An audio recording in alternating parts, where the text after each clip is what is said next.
¿Qué había dentro del Arca de la Alianza? ¿Por qué un objeto aparentemente pequeño causó tanto respeto, tanto temor y tanta fascinación durante milenios? Imagine un cofre forrado de oro, diseñado con medidas precisas entregadas en una montaña. Piense en manos artesanas trabajando en medio del desierto, en el silencio absoluto del santuario y en la sombra de una pregunta que todavía hoy divide a arqueólogos, teólogos y buscadores. ¿Qué guardaba exactamente el arca y dónde terminó? La historia comienza con instrucciones que suenan más a plano de ingeniería que a simple mandato religioso. En el relato bíblico, Dios habla a Moisés en el Sinaí y describe con exactitud la forma, las dimensiones y los materiales del arca, una caja de madera de acacia revestida de oro por dentro y por fuera, con un propiciatorio o asiento de misericordia de oro macizo coronado por 2 querubines. Esas medidas, 2,5 codos de largo por 1,5 de ancho y de alto, según la antigua unidad del codo, no son un detalle menor, marcan una intención, una geometría sagrada. Esta no es una caja cualquiera, es un objeto construido bajo instrucciones que combinan simbolismo teológico y exigencias técnicas. Moisés no fue quien trabajó la madera ni martilló el oro. Dios eligió a artesanos, Besaler y Oholiab, dotados con el Espíritu de Dios para realizar labores de orfebrería, talla y tejido. Ese pasaje subraya una idea que recorre todo el relato: la santidad va acompañada de maestría. Un pueblo recién salido de la esclavitud se enfrenta al reto de producir un objeto de una finura y complejidad técnica que, aún hoy, impresionaría a cualquiera. Hojas de oro tan finas que cubrían superficies de madera, ensamblajes ocultos, acabados pulidos y figuras angelicales talladas con proporciones exactas. La narrativa bíblica enfatiza que esa habilidad fue concedida, no improvisada. Hay una intención divina en la elección de manos expertas. Hablar de materiales es entrar en un lenguaje tanto técnico como simbólico. La madera de acacia fue la estructura primaria, se eligió por su dureza y resistencia a la putrefacción, cualidades útiles en un clima desértico. Luego vino el dorado, oro puro, recubriendo el interior y el exterior. El oro no solo tenía valor económico, en el imaginario bíblico su brillo simbolizaba la presencia divina, la pureza y la indisolubilidad del pacto. Las telas, púrpura, escarlata y lino fino, acompañaban la obra y también estaban cargadas de significado, la púrpura asociada con la realeza, el lino con la pureza ritual. Junto al arca se hacían cortinas, cubiertas y otros elementos textiles que protegían y delimitaban lo sagrado. ¿Cómo se ensamblaba todo esto sin la tecnología moderna? Los artesanos habrían usado técnicas tradicionales de trabajo con oro que conocemos por la historia de la orfebrería, martillado de láminas muy finas para forrar superficies, lo que hoy llamaríamos pan de oro, remaches y ensamblajes de madera con clavijas internas y moldes para las figuras de querubines. Algunas reconstrucciones modernas sugieren que el arca era una caja con capas, madera por dentro, hoja de oro por fuera y probablemente otro recubrimiento de madera o soporte oculto. Sobre su peso hay estimaciones contemporáneas. Si la madera y las capas de oro se suman, el conjunto podría haber pesado varias decenas de kilogramos, quizá más. Hay estimaciones que suben a centenares de kilos, pero conviene subrayar que son cálculos aproximados y dependen del grosor del oro y de las técnicas empleadas. No existe una cifra única y comprobada. Entrar a lo que realmente había dentro del arca es entrar en el corazón simbólico de la tradición religiosa. La Biblia menciona 3 objetos concretos colocados allí: las 2 tablas de la ley escritas por la mano de Dios, la vara de Aarón que floreció y un jarro con muestras del maná. Cada uno carga con un significado profundo. Las tablas eran la manifestación material del pacto, palabras escritas por Dios que daban forma a la identidad colectiva del pueblo. La vara de Aarón, que según el relato floreció como señal de elección y autoridad sacerdotal, se convierte en símbolo de legitimidad para el sacerdocio de Aarón y su linaje. El jarro con maná es quizás el objeto más inquietante desde el punto de vista científico y simbólico. El maná, esa comida del cielo que alimentó a Israel en el desierto, allí se conserva como memoria palpable de la providencia divina. Aquí es importante distinguir lo que la tradición afirma y lo que podemos verificar. Hecho bíblico. Los textos sagrados colocan esos objetos en el arca. Tradición y teología han tratado la conservación del maná y la vara como señales milagrosas. Hipótesis moderna. Algunos estudiosos se preguntan cómo pudo conservarse el maná en condiciones reales de conservación. ¿Estaba sellado en un recipiente hermético? ¿Era un tipo de alimento con propiedades distintas? La Biblia no da detalles técnicos sobre la conservación y la ciencia moderna no puede validar una preservación milenaria sin evidencia material. Por eso hablamos de misterio cuando abordamos este punto. El arca no era un objeto de exhibición corriente, estaba envuelta en reglas, custodiada por rituales y protegida por prohibiciones. La instrucción bíblica era clara: no debía tocarse el arca, debía transportarse con varas insertadas en anillas y llevada por los levitas de la familia de Coat, que tenían una función específica en el cubrimiento y transporte de los objetos sagrados. La idea es práctica y teológica a la vez. El manejo debía respetar un orden litúrgico que refleja la mediación entre lo divino y lo humano.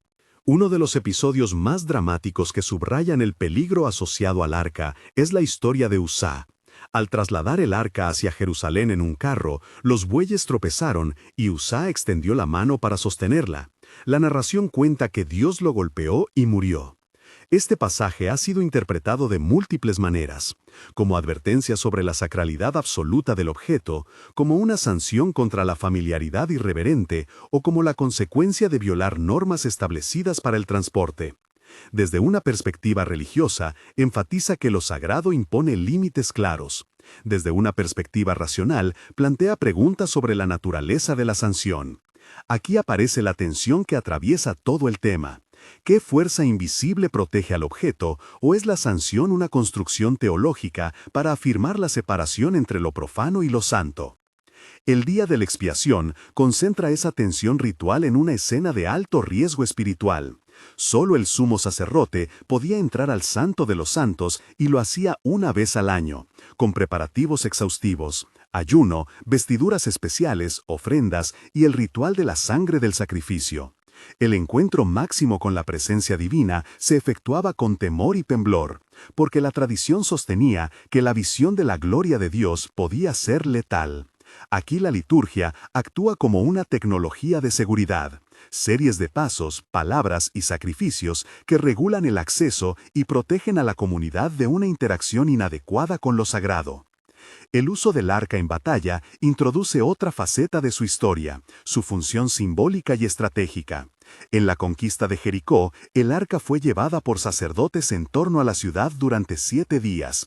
En la mañana del 7º día, tras el toque de las trompetas y el grito del pueblo, las murallas cayeron.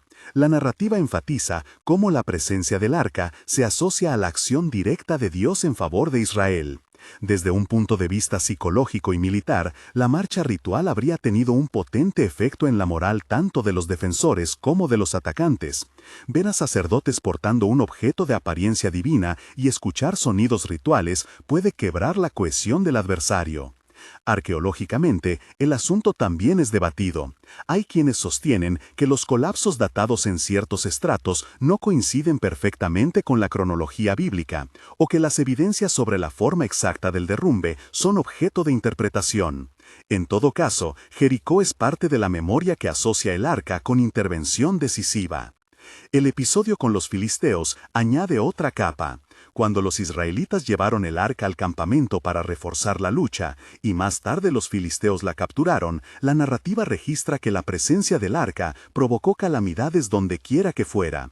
La estatua del dios filisteo Dagón cayó delante del arca. Las ciudades que la alojaron sufrieron plagas de tumores o enfermedades atribuibles a la cólera divina.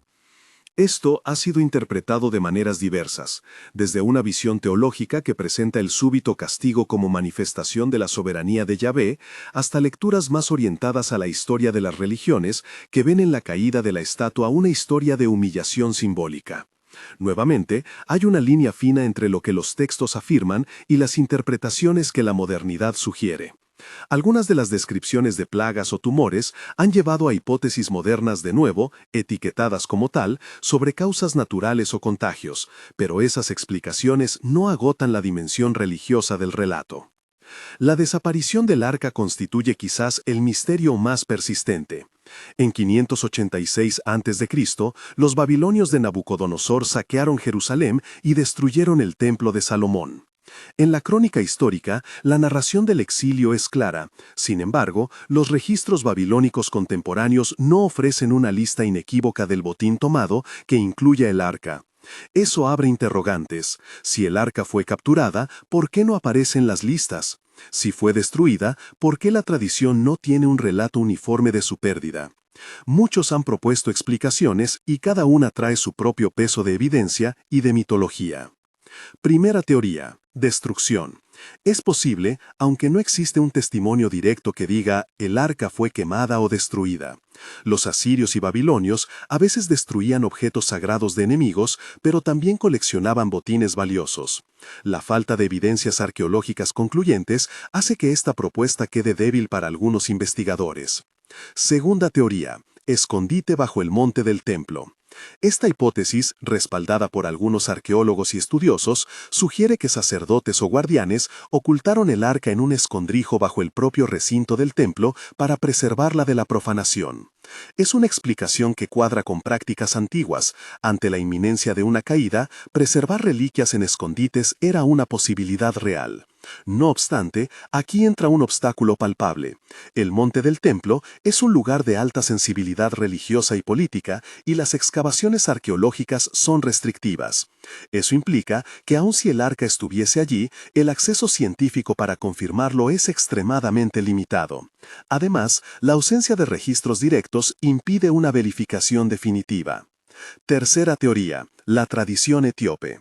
La Iglesia Ortodoxa de Etiopía mantiene desde hace siglos la afirmación de que el arca se encuentra en Aksum, en la pequeña capilla de la iglesia de Santa María de Sión, custodiada por un monje guardián que supuestamente nunca abandona el objeto.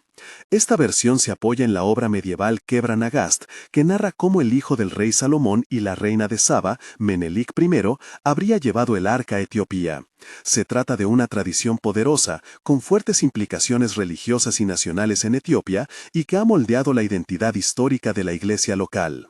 Desde el punto de vista académico, la tradición es difícil de corroborar con evidencia material externa. Sigue siendo una posibilidad digna de respeto religioso, pero no comprobable en términos históricos de manera concluyente. Cuarta teoría: búsquedas y apropiaciones modernas. A lo largo de los siglos, exploradores, aventureros y, en algunos casos, poderes políticos han buscado el arca.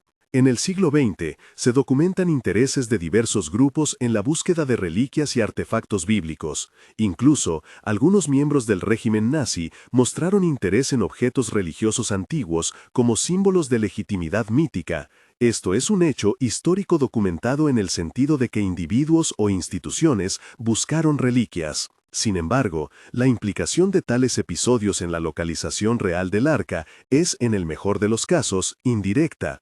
No existe evidencia pública fiable que demuestre que una expedición moderna haya hallado el arca y la haya hecho llegar a un museo o a una colección secreta. Frente a todas estas opciones, hay otro tipo de acercamiento: las hipótesis técnicas que intentan explicar relatos antiguos con conceptos físicos. Entre ellas, circula, como teoría propuesta por algunos escritores contemporáneos, la idea de que el arca podía comportarse como un dispositivo que acumulaba cargas eléctricas o campos. Bajo esta lectura, el revestimiento de oro y la configuración interna podrían crear una especie de caja, con propiedades electrostáticas o electroquímicas, que, en ciertas condiciones, liberaría descargas peligrosas para quien la tocase sin la preparación adecuada. Es importante subrayar que esto es una posible explicación moderna para fenómenos narrados en los textos, pero no una comprobación. La teoría no resuelve todos los elementos. Por ejemplo, no explica por sí sola la conservación del maná ni la caída de Dagón como fenómeno cultural. Además, plantear un fenómeno eléctrico como causa de la muerte de Uzá u otros sucesos no implica que la narrativa religiosa sea reducible a una cuestión física. Ambas interpretaciones pueden coexistir como capas de sentido distintas. En la jerarquía del saber, lo técnico aquí debe ser etiquetado siempre como hipótesis. Algunos investigadores proponen, una posible explicación son las fórmulas adecuadas. Hay otro punto que merece atención: la línea que separa lo litúrgico y lo político. El arca no fue solo un objeto de devoción, fue también símbolo de legitimidad política. David lo trasladó a Jerusalén con gran pompa y música, elevando la ciudad como un centro de reunión religiosa y poder. Su presencia en la capital era una afirmación de que la voluntad divina respaldaba la monarquía. Ese uso político se entrelaza con lo religioso y alimenta buena parte de las luchas por su custodia y control. La discusión moderna sobre el arca, por tanto, no es solo arqueología, es teología, memoria cultural, política y en muchos casos mito fundacional. Cada teoría sobre su destino trae consigo implicaciones. Admitir que fue destruida es aceptar una ruptura. Creer que está escondida bajo el templo es sostener la esperanza de una recuperación. Aferrarse a la tradición etíope es mantener una continuidad religiosa que define identidades. Esa multiplicidad de sentidos explica por qué, pese a su desaparición de los registros públicos, el arca continúa siendo un imán para la imaginación. ¿Qué pasaría si alguien afirmara hoy haber encontrado el arca? Aquí conviene moderar expectativas. No podemos ni debemos hacer afirmaciones categóricas sobre efectos inmediatos ni sobre la validez absoluta de cualquier hallazgo sin los procesos de verificación. Si apareciera un objeto que guarda las características descritas por las fuentes antiguas, su autenticidad tendría que ser probada con métodos científicos, históricos y contextuales, análisis de materiales, dataciones, cotejo con fuentes textuales y evaluación del contexto arqueológico.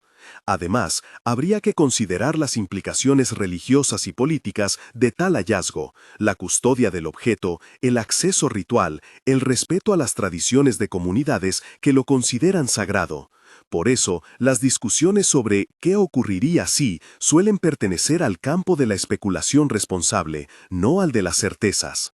A lo largo de este recorrido aparecen siempre dos posturas que conviven con tensión: la interpretación de fe, que ve en el arca la manifestación de una presencia viva y normativa, y la interpretación crítica histórica, que busca evidencias, fechas y contextos. Ninguna de las dos, por sí sola, agota el fenómeno. La grandeza del enigma reside en su capacidad de sostener ambas lecturas. El objeto es, a la vez, reliquia de historia y puente hacia lo sagrado. Antes de avanzar en las teorías y las anécdotas, vale una pausa.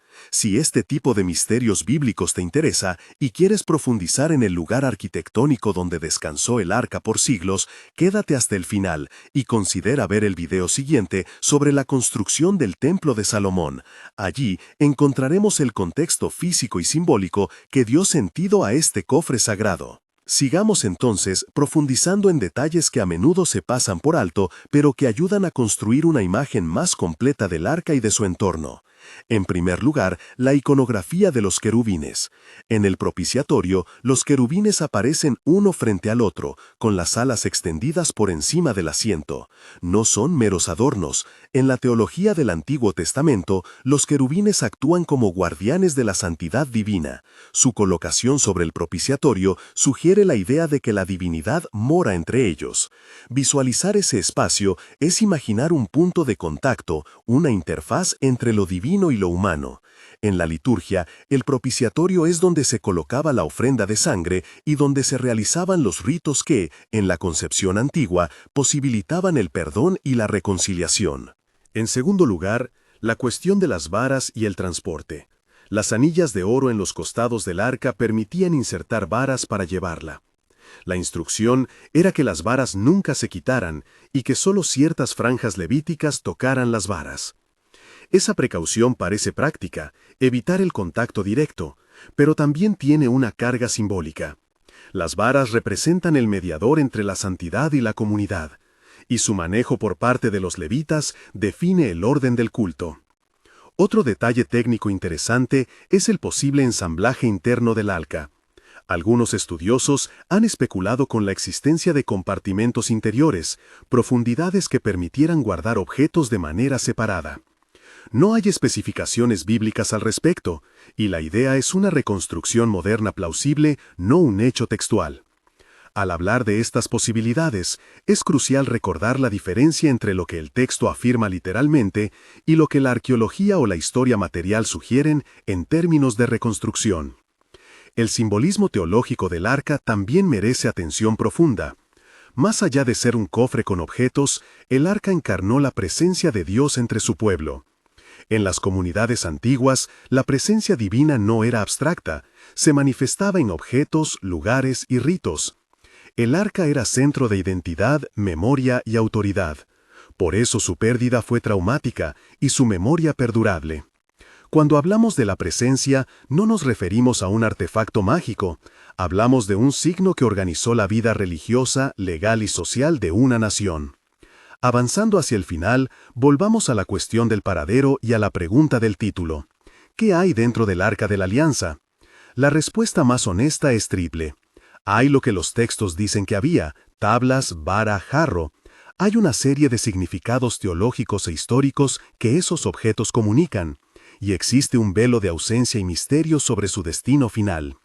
A lo largo de los siglos se han tejido historias que van desde lo plausible hasta lo legendario, y cada una nos cuenta algo tanto del pasado como del presente, de cómo las comunidades construyen su memoria, de cómo los poderes la disputan y de cómo el misterio alimenta la búsqueda.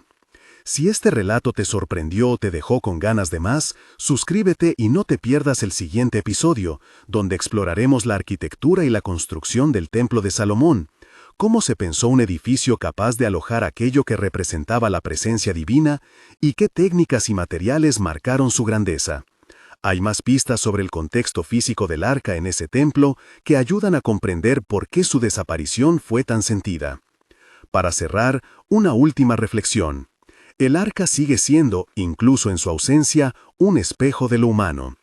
En ella convergen habilidad técnica, símbolos de autoridad, prácticas litúrgicas, miedo y devoción. Esa conjunción explica por qué el objeto no ha dejado de movilizar curiosidad y respeto. La verdad completa quizá no la tenga nadie. Lo que sí tenemos son textos antiguos, tradiciones vivas, hipótesis cuidadosas y una invitación a seguir investigando con rigor y con reverencia. ¿Qué hay dentro del Arca de la Alianza? Si miramos los textos, veremos tablas, una vara y un jarro. Si miramos la historia, veremos silencio y posibilidades. Y si miramos la fe, veremos la promesa de una presencia que, en muchas comunidades, continúa hablando. ¿Te sorprendió alguna de las teorías? ¿Cuál te resulta más plausible? ¿Destrucción, escondite en el monte del templo, la tradición etíope u otra explicación moderna? Deja tu comentario, comparte este video con alguien que ame los misterios bíblicos y suscríbete para no perderte el próximo episodio sobre el Templo de Salomón.